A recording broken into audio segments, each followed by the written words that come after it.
Métro Isteville, yallah.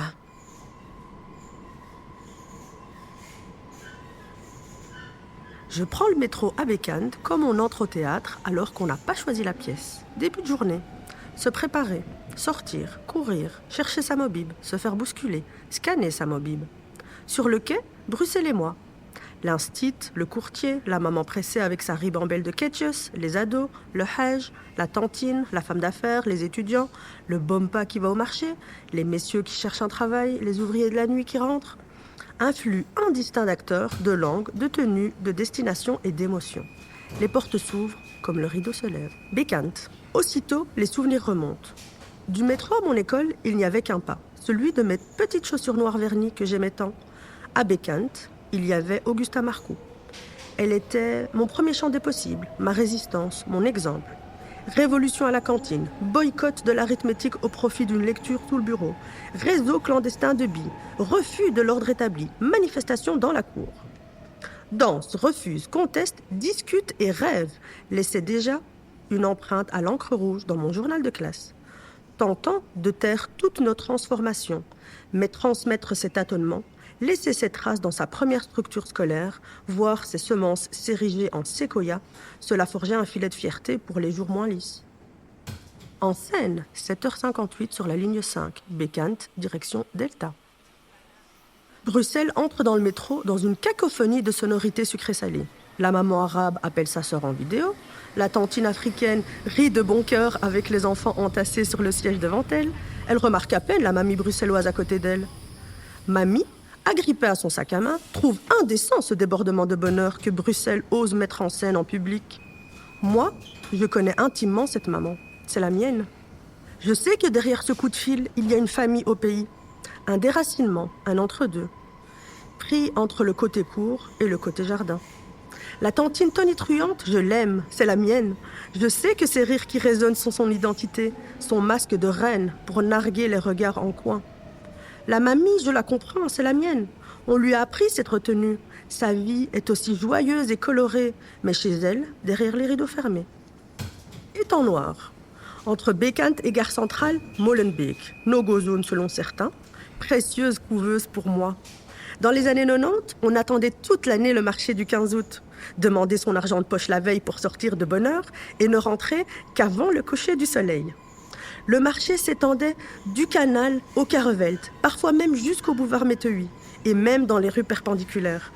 On collectait des trésors à la brocante, lors des braderies, on achetait les nouvelles Palladium ou le dernier parfum Cacharel. À la place du tram, une immense scène où ma voisine Janine se transformait en Claudette le temps du karaoké qui résonnait au-delà du Nil. Des rires d'enfants, des marchandages et du bruit des kermesses. Il fallait être sûr de ne pas tout dépenser et de garder au moins 100 francs pour 2 tours sur le manège ultra méga rapide de la place des Étangs Noirs. Le nom m'échappe, mais j'ai en tête fusée ou roquette, c'est dire s'il tournait vite. Concentration extrême, mission capitale, attraper la floche pour un tour gratuit. Dernier coup d'œil à la montre et au porte-monnaie, juste assez pour une barbe à papa et un sprint jusqu'à la maison. On espérait que notre village s'éveillera encore l'an prochain. Mais y aura-t-il encore la fête au village? Avant du trou, on se baladait avec les voisins, les cousins, les amis et leurs chiens. Après lui, plus rien. Entracte, 8h03, sur la ligne 5, Gare Centrale, direction Delta. Une douane invisible, un changement de décor et de costume. La Bruxelles colorée et démonstrative change de ton. Même dans les éclats, il y a un filtre. Maman et tantine sont descendues. Je m'évade en admirant les étoffes et les attitudes qui s'en vont avec elles.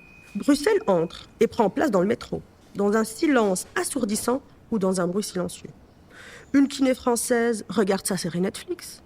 2 amis rient sous cap du monologue des mecs qui essaient de les inviter à dîner. Et la bobo qui parle fort, mais elle ça va, en préparant une soirée au Châtelain. Moi je comprends cette française, son isolement est mien. Une fois lassée des comédiens du métro, je replonge aussi dans mon roman. Un arrêt dans ce monde, dans ce mouvement perpétuel. Ces 2 amies, ce sont les miennes. Refaire le monde avec autant de diversité et de langage qu'en compte Bruxelles font de cette ville ma ville. Sainte de Brouckère centrale. Au centre de Bruxelles, non loin de notre chérubin dénudé national, Moi aussi, je marquais mon territoire, mais d'une manière plus décente. De Beaux-Arts au KVS, du théâtre de la place des Martyrs à Alliance, en passant par 1001 aventures, tous les bagages, les déguisements, les leçons me suivaient en un sillage dont la source restait Bruxelles. Je revois les échéances difficiles à tenir et les directrices plus hystériques qu'artistiques. Les pots de départ, d'arrivée, les anniversaires. Toutes les occasions étaient bonnes pour improviser une petite fête dans le bureau du service presse. Et puis, ce virage à 180 qui a préféré le confort des assurances à la passion de l'art. Heureusement qu'une combinaison des deux s'est avérée possible bien des années plus tard. Bruxelles patiente, inspire et pardonne. Changement de voie, 8h20 sur la ligne 5 de Mérode à Delta. Bécane s'est éloigné si vite, de station en station. Les mondes, les rires se succèdent, effaçant les précédents. Le métro s'étend et connecte les lieux et les acteurs. Moi, j'ignore quel est mon rôle. J'en ai plusieurs et je les interprète tous avec brio. L'expat à côté de moi ne se pose pas autant de questions. Il monte à Mérode, joue son rôle sur toutes les scènes of the world et se sent partout chez lui. Delta. Après l'examen d'histoire de la langue française, on allait tous à la Bastoche refaire le monde. Une bulle de bonheur. Geek, c'est chic. Pas la faute à Voltaire, pas la faute à Rousseau. Là, on discutait littérature, on s'émerveillait au théâtre, on accueillait Gisèle Halimi, Hubert Reeves et bien d'autres. Pas de raillerie, pas de moquerie, on parlait pastiche et didascalie. On peut pas t'imposer grand-chose, me lançait une camarade. La révolutionnaire des bacs à sable s'est transformée en activiste des auditoires.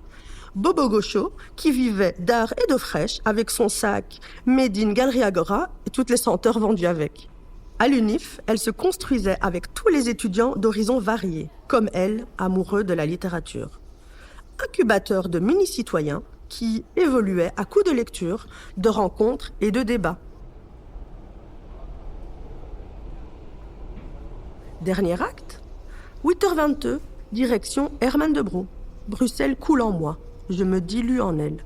Pourtant, les questions se bousculent dans mon esprit, comme des passagers pressés. Je suis issue d'hommes et de femmes d'exception, qui ont bâti et défendu cette ville.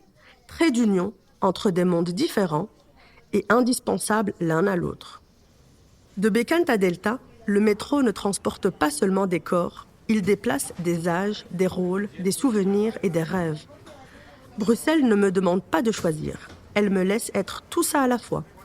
Les portes se referment, la rame repart avec d'autres corps, d'autres possibles.